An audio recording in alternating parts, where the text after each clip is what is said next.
تازہ ترین ویڈیوز کے لیے چینل کو سبسکرائب کر کے بیل آئیکن اور آل نوٹیفیکیشن پر کلک کریں تاکہ آپ کو ملے ہر خبر سب سے پہلے۔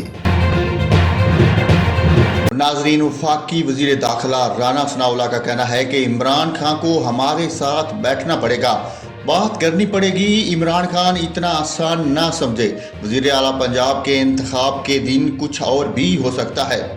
نجی ٹی وی پروگرام میں گفتگو کرتے ہوئے رانا ثناءاللہ کا کہنا تھا کہ آسانی سے پرویز الہی کو وزیر اعلیٰ پنجاب بننے نہیں دیں گے۔ انہوں نے کہا کہ اگر لیڈرشپ کی طرف سے منظوری مل جائے تو تحریک انصاف کے 5 سے 7 ارکان ادھر ادھر ہو جانا کوئی بڑی بات نہیں۔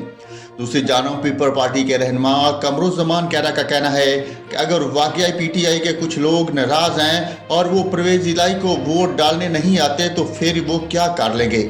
مستقبل کے حوالے سے اتحادیوں نے جو بھی فیصلہ کیا، پیپل پارٹی اس سے فرار حاصل نہیں کرے گی۔ دوسری طرف پی پی 228 لودھرا سے آزاد حیثیت میں جیتنے والے پیر رفیع الدین شاہ مسلم لیگ نون میں شامل ہو گئے۔ انہوں نے اس بات کا اعلان وفاقی وزیر مملکت برائے داخلہ عبدالرحمان کانجو کے ساتھ مشترکہ پریس کانفرنس کے دوران کیا۔ آزاد امیدوار پیر رفیع الدین شاہ پی پی لودھرا سے کامیاب ہوئے، جبکہ ان کے مد مقابل مسلم لیگ نون کے امیدوار نذیر بلوچ اور تحریک انصاف کے امیدوار کیپٹن عزت جاوید شکست سے 2-4 ہوئے۔